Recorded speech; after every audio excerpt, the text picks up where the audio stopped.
Hi hello friends, welcome to HN Telugu vlogs. నేను మీ అనుని. ఎలా ఉన్నారు ఫ్రెండ్స్? నేను చాలా బాగున్నాను. మీరు కూడా చాలా బాగుండాలని మనస్ఫూర్తిగా కోరుకుంటున్నాను. ఫస్ట్ టైం నా వీడియో చూస్తున్న వాళ్ళైతే ప్లీజ్ తప్పకుండా సబ్స్క్రైబ్ చేసుకొని చూడండి ఫ్రెండ్స్. మంచి వీడియోలు అయితే ఉంటాయి. ఈరోజు వీడియోలో నిద్రకు సంబంధించి మనం ప్రశాంతంగా నిద్రపోవాలి, 8 గంటలు నిద్రపోవాలి అని మనకు తెలుసు. కానీ అదే నిద్ర ఎక్కువైనా సమస్యనని అంటున్నారు. అలా ఎందుకు జరుగుతుందో ఈ వీడియోలో తెలుసుకుందాము. మన పెద్దలు అతి అనర్థదాయకం అంటుంటారు. నిద్రకు ఇది వర్తిస్తుంది. గంటల తరబడి నిద్రపోతే లేనిపోని అనారోగ్యాల బారిన పడక తప్పదంటున్నారు. అందుకే వయస్సును బట్టి తగిన నిద్ర సమయాన్ని పాటిస్తే ఎన్నో అనర్థాలకు అడ్డుకట్ట వేయవచ్చని చెబుతున్నారు. మరి అతిగా నిద్రపోవడం వల్ల తలెత్తే కొన్ని సమస్యలేంటో ఇప్పుడు చూసేద్దాం. సాధారణంగా పెద్దవారికి రాత్రుళ్ళు 7 నుంచి 9 గంటల నిద్ర అవసరం అవుతుంది. అయితే కొంతమంది సమయం దొరికిందనో ఎక్కువసేపు నిద్రపోవడం మంచిదన్న ఉద్దేశంతోనో 9 గంటలకు మించి మరీ నిద్రపోతుంటారు. దీనివల్ల నిద్ర సమయాలకు అంతరాయం ఏర్పడడంతో పాటు కొంతమందికి తలనొప్పి కూడా వేధిస్తుందంటున్నారు.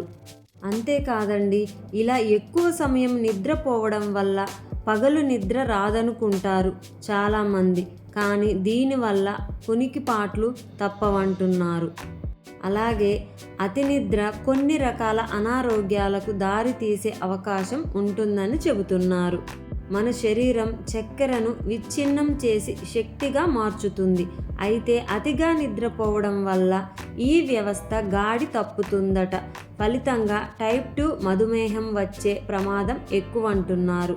అతిగా నిద్రపోయే కొంతమందిలో గుండెకు సంబంధించిన సమస్యలు వచ్చే అవకాశాలు ఎక్కువగా ఉంటాయని చెబుతున్నారు. అతి నిద్ర వల్ల జీవ గడియారం పనితీరు దెబ్బతిని తలనొప్పి, ఒత్తిడి వంటి సమస్యలకు లోనయ్యే అవకాశం ఉందట. అలాగే గంటల తరబడి కదలకుండా పడుకోవడం వల్ల శరీర అవయవాల్లో కీళ్లలో కదలిక లోపించి నడుం నొప్పి, కీళ్ల నొప్పులు తలెత్తే అవకాశం కూడా ఉంటుందని చెబుతున్నారు. కొంతమందికి నిద్ర వచ్చినా రాకపోయినా ఒకవేళ పని ఏమి లేదనుకున్న సమయంలో పడుకోవడానికి ఇష్టపడతారు. ఇలా పడుకోవడం వల్ల ఈ కీళ్ల నొప్పులు, నడుం నొప్పులు వచ్చే అవకాశం అయితే ఉంటుంది. 8 గంటలు నిద్రపోయే సమయం అని మనకు తెలిసిన కొంతమంది 8 గంటలకు ఎక్కువగా 9, 10 గంటలు అలా నిద్రించడం ద్వారా సమస్యలు తలెత్తకుండా ముందుగా జాగ్రత్తలు తీసుకోవడం చాలా మంచిది. మరి అతిగా నిద్రపోవడం ఎంత ప్రమాదకరమో ఈ వీడియోలో తెలుసుకున్నాం ఫ్రెండ్స్. మరి నా వీడియో మీకు ఎలా అనిపించింది? నా వీడియో నచ్చినట్లయితే వీడియో చివరిలో లైక్ ఇవ్వడం మాత్రం మర్చిపోకండి ఫ్రెండ్స్. లైక్ చేయండి, షేర్ చేయండి, సబ్స్క్రైబ్ చేసుకొని మంచి సపోర్ట్ అయితే ఇవ్వండి ఫ్రెండ్స్. నా ఓల్డ్ వీడియోస్ కూడా వాచ్ చేయండి ఫ్రెండ్స్. షార్ట్ వీడియోస్ అయితే మంచి మ్యూజిక్తో మీకు ఎంటర్టైన్మెంట్ని ఇచ్చేలా ఉంటాయి. ఒక్కసారి విజిట్ చేయండి ఫ్రెండ్స్.